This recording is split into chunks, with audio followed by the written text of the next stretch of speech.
Ce que l'on appelle depuis plus de 30 ans désormais la politique de la ville, mot un peu abstrait, est un ensemble de dispositifs visant à réduire les écarts de développement qui frappent certains quartiers dits prioritaires, dans une approche globale des problèmes à la fois sociaux et urbains, et qui fait intervenir l'ensemble des acteurs concernés aux échelles locales et nationales. Le contrat de ville est le document cadre qui en fixe les grandes orientations dans une approche ici partenariale et pluriannuelle. La précédente génération de contrats de ville, qui a pris fin au 31 décembre 2023, avait été signée dans nos territoires en 2015 et pour une durée initialement prévue de 5 années. Vous l'avez compris, nous aurions dû examiner cette délibération et voter un nouveau contrat de ville il y a 4 ans. Le manque de considération des gouvernements qui se sont succédés depuis le 2017 pour la politique de la ville, ses quartiers prioritaires et leurs habitants ont amené à plusieurs reconductions de cette génération de contrats de ville sur décision de l'État, alors que la réalité de ces quartiers n'était plus, en 2020, encore moins en 2022 ou aujourd'hui, ce qu'elle était en 2015. Avant tout, ce sont les périmètres même de ces quartiers prioritaires qui ont évolué et qui auraient dû être mis à jour bien plus tôt. Vous le savez, la pauvreté a progressé en France depuis 2017 et de nouvelles zones qui auparavant ne rentraient pas dans les critères définis par l'État pour être classées prioritaires le sont désormais aujourd'hui. Ce travail de mise à jour a finalement été mené par la préfecture, mais avec une concertation moindre des villes et sur la base de statistiques. À Montreuil, nous avons tout de même réussi à faire évoluer cette géographie prioritaire comme cela nous semblait nécessaire de le faire. Plusieurs résidences et îlots comme les Néfliers, les résidences seniors Blanc-Villain et Belvédère, une zone pavillonnaire dans le quartier 3 communes Fabien et 3 établissements ou groupes scolaires peuvent désormais bénéficier des dispositifs de la politique de la ville. C'est un maigre soulagement. En parallèle et malgré son réveil tardif, l'État a finalement décidé de lancer cette nouvelle génération de contrats de ville que nous attendions donc depuis 4 ans. Cette fois, elle vaudra pour 6 ans. Tous les acteurs de la politique de la ville, élus locaux, associatifs, collectifs citoyens, partenaires institutionnels, attendaient alors qu'un travail minutieux d'évaluation du précédent contrat et de concertation pour en préparer la suite soit organisé. Malheureusement, et là encore en raison d'une absence de volonté gouvernementale, rien n'a été préparé par l'État, ou si peu. À Montreuil, nous avons décidé de pallier cette désertion politique en lançant nous-mêmes, en étroite collaboration avec les services d'Est Ensemble, et je remercie tous les agents qui se sont attelés à ce fastidieux travail en l'absence de l'État, une démarche ambitieuse d'évaluation du contrat de ville précédent et de préparation du nouveau.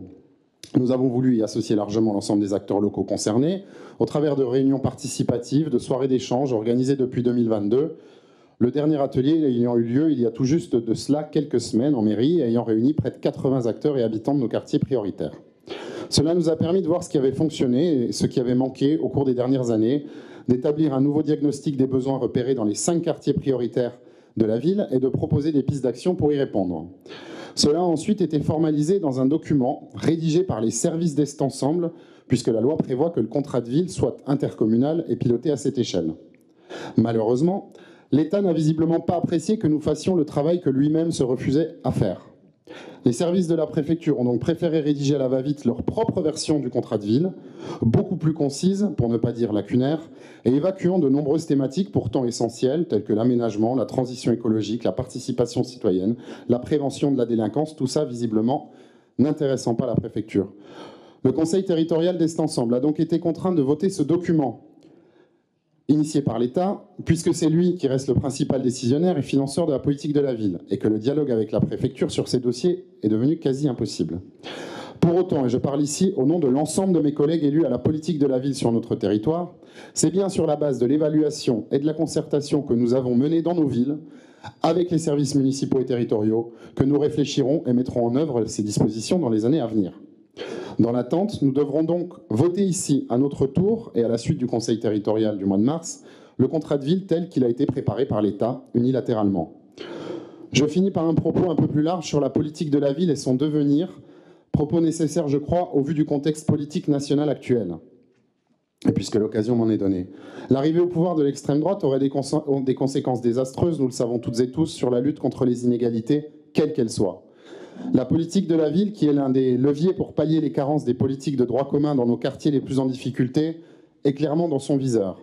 Alors je me permets d'insister pour conclure sur la nécessité de soutenir dimanche prochain et celui d'après Un projet politique de solidarité pour mettre au pas les idérances de l'extrême droite et lui rappeler qu'en France, si l'égalité est notre devise, c'est parce qu'elle est le sens même des combats qui doivent nous unir. Notre territoire cumule des fragilités et on le répétera jamais suffisamment, avec un taux de chômage à 16%, avec un taux de pauvreté à 25%, avec un niveau de famille monoparentale qui cumule des difficultés dans ces quartiers-là qui est très important, à 38%. Nous avons besoin de réponses spécifiques et c'est l'objet même de ces contrats de ville que de le faire et par là même le soutien que nous leur apportons. Et lorsque l'on voit que sur les appels à projets, il y a presque 1 million d'euros qui sont versés chaque année à travers les associations pour directement bénéficier sur les sujets de santé, sur les sujets de culture aux habitants de ces quartiers prioritaires de la ville, c'est une chose qui est importante. À cela s'ajoute évidemment tout l'investissement sur le renouvellement urbain, près de 100 millions d'euros qui vont être investis sur les quartiers de Montreuil pour pouvoir vivre mieux et vivre décemment dans ces quartiers-là. C'est un tout.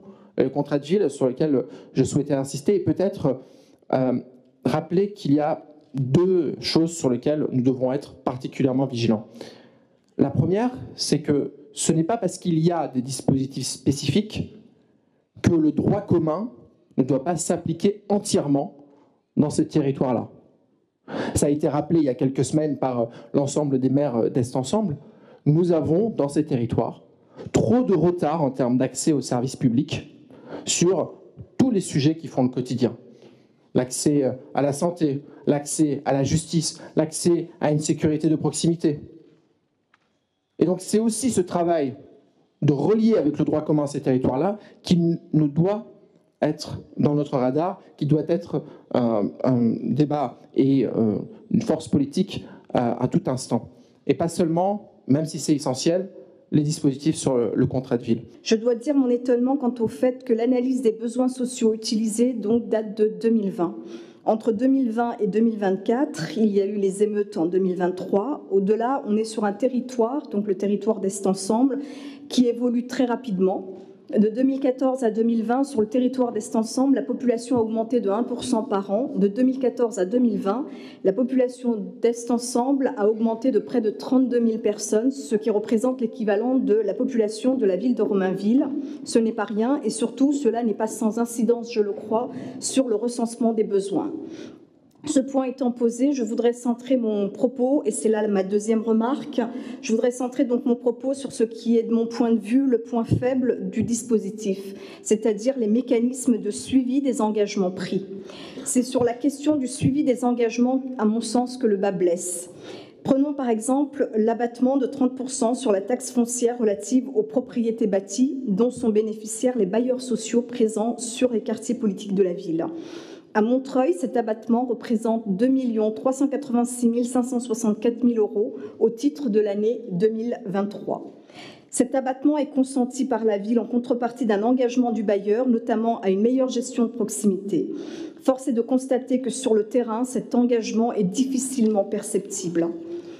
Tout à l'heure, je parlais du renouvellement urbain au Clos français et de la difficulté que rencontrent les habitantes et les habitants pour relayer les difficultés du quotidien relatifs au déroulement du chantier.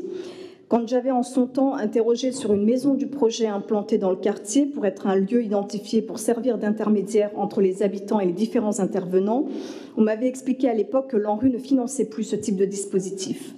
Qu'est-ce qui empêche le bailleur à utiliser les fonds procurés par ce type d'abattement pour désigner un référent permettant d'être un interlocuteur de proximité identifié pour les habitantes et les habitants et permettant surtout de coordonner les remontées relatives au suivi du chantier? Sur le terrain, je crois qu'un tel investissement serait fort utile. Je mets aux voix la délibération numéro 3, qui est contre, qui s'abstient. Proposition adoptée à l'unanimité. Je vous remercie.